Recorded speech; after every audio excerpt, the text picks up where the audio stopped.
نے دیکھا ہوا تھا کہ ابو طالب کیسا تھا. اس نے ایسا کچھ نہیں کہا, فقط یہ کہا کہ آؤ.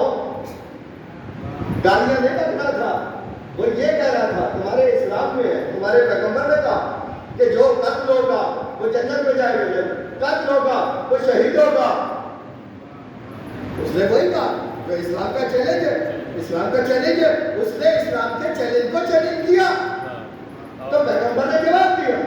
اب جب رسالت امامت کی شکل میں, توجہ چاہتا ہوں, رسالت امامت کی شکل میں علی مکمل ایسے نظر آ رہے تھے جیسے محمد رسول اللہ کی رسالت کے لباس میں مکمل سر تا پا نظر آ رہے تھے اور سارے اصحاب دیکھ رہے تھے.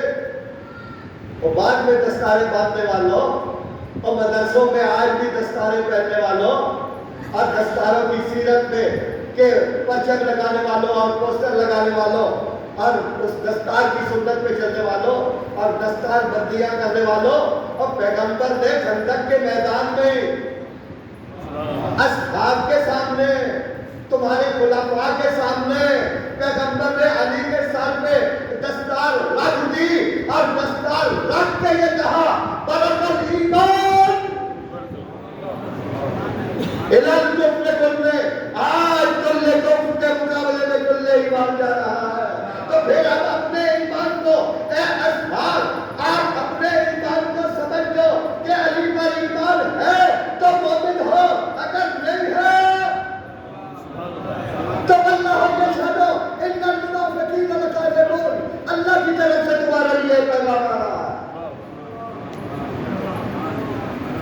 خندق کے میدان میں اللہ نے مکمل یہ کام, اور پھر غدیر کا مرحلہ لو, انتہا کا مرحلہ ہے. اور پھر آپ یہ دیکھیں کہ اگر کوئی یہ کہے گا, تھوڑا ہے بلند آواز سے سوال پڑھ رہا ہوں, تھوڑا بیدار ہو جائے, تھوڑا سا بیدار ہو جائے 5-10 منٹ کے لیے, تاکہ میں یہ بات مکمل کر سکوں, نہیں تو ادھوری رہ جائے گی. کیا کہا آج کلے کفر کے مقابلے میں جب جا رہا ہے تو کیا فرمایا, آج کلے کفر کے مقابلے میں کلے ایمان جا رہا ہے. تو کیا اصحاب نے نہیں سنا تھا کہ آج سے علی کلے ایمان بھی کہلانے لگے گا؟ علی ہے کلے ایمان, جیسے ہم اللہ پر ایمان لائے ایسے رسول اللہ پر لائے, اور رسول اللہ کے بعد اگر علی ولی اللہ پر ایمان نہیں لائیں گے تو پھر ہمارا ایمان اللہ کی طرف سے چیلنج ہو جائے گا.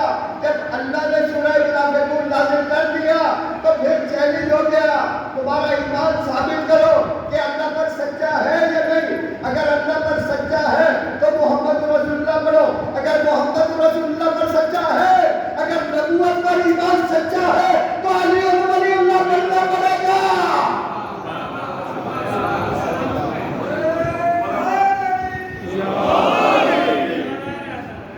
یہ شیعہ سننے والی بات نہیں ہے, یہ کوئی فرقہ پرستی والی بات نہیں ہے.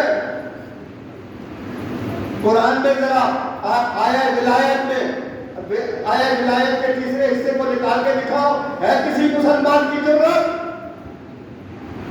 ہاں, انما ولیکم اللہ ورسولہ, یہ محمد, انما ولیکم اللہ لا الہ الا اللہ ورسولہ محمد رسول اللہ والذین آمنوا الذین یقیمون الصلاۃ ویؤتون الزکاۃ علی ولی اللہ.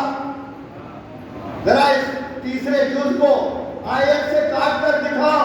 اگر تم آیت کو کاٹ نہیں سکتے, نہ تو علی پر درود کو کاٹ سکتے ہیں, نہ علی کی امامت و ولایت و خلافت کو کاٹ سکتے ہیں.